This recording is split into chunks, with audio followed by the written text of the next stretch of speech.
दोस्तों, इस वीडियो में मैंने एक ऐसा स्टॉक लगाया हुआ है, एक ऐसी कंपनी डिस्कस की हुई है, जिस कंपनी के ऊपर आपको ध्यान देना चाहिए, जिस कंपनी के ऊपर आपको एनालिसिस करना चाहिए। कई सारे पॉजिटिव फैक्टर्स इस स्टॉक के लिए बन रहे हैं, जिसकी वजह से आगे चल के यहाँ पर बड़ा रिटर्न बन सकता है। मैं बात कर रहा हूँ सिल्वर के बिजनेस से जुड़ी हुई कंपनी की। चांदी में गजब की तेजी का माहौल बना हुआ है। पिछले एक साल में यानी 2025 में चांदी 100% से ज़्यादा चल चुकी है और अब 2 लाख के ऊपर निकल गई है। और सिल्वर में तेजी का सबसे ज़्यादा फायदा हिंदुस्तान जिंक को होता है, क्योंकि हिंदुस्तान जिंक सिल्वर को निकालने और उसको प्योर फॉर्म में कन्वर्ट करने का काम यह कंपनी करती है।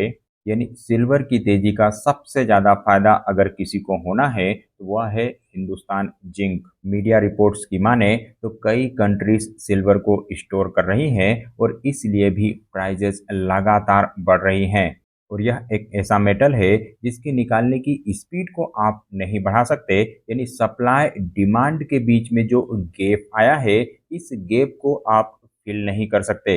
यानी सप्लाई और डिमांड के मिसमैच की वजह से, इस गैप की वजह से जो प्राइजेस बढ़ रही हैं वह आगे भी लगातार बढ़ती रह सकती हैं। इसके अलावा सिल्वर की भारी इंडस्ट्री डिमांड भी है। सिल्वर का यूज रिन्यूएबल सेक्टर में यानी सोलर एनर्जी सेक्टर में किया जाता है। साथ ही ईवी यानी इलेक्ट्रिक व्हीकल्स में भी सिल्वर का यूज किया जाता है। वहीं कई इलेक्ट्रॉनिक डिवाइसेस कंपोनेंट्स में भी सिल्वर का यूज किया जाता है। और दोस्तों, हम सभी जानते हैं कि रिन्यूएबल सेक्टर और ईवी सेक्टर में अभी भी गजब की डिमांड बनी हुई है और आगे आने वाले समय में भी डिमांड बढ़ेगी ही। इसके अलावा हिंदुस्तान जिंक के लिए एक और पॉजिटिव फैक्टर है और वह है ब्रेकआउट। स्टॉक ने मच अवेटेड ब्रेकआउट दिखाया है।